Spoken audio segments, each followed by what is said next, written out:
Dismissing news reports about Iranian crude being diverted from Indian shore because of payment issue, the Ministry of Petroleum and Natural Gas informed that Indian refineries are indeed purchasing Iranian crude. In a social media post, Petroleum and Natural Gas Minister Hardeep Singh Puri said that amid West Asia supply disruption, Indian refineries have secured their crude oil requirements, including from Iran, and there is no payment hurdle for Iranian crude import as per some rumors being circulated.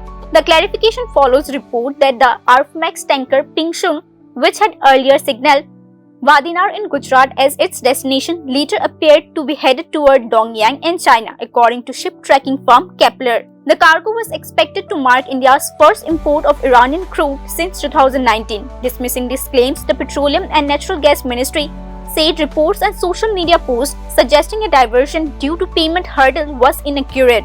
It stated that India sources crude from over 40 countries and that oil companies have the flexibility to choose suppliers based on commercial consideration. Bureau Report News Now.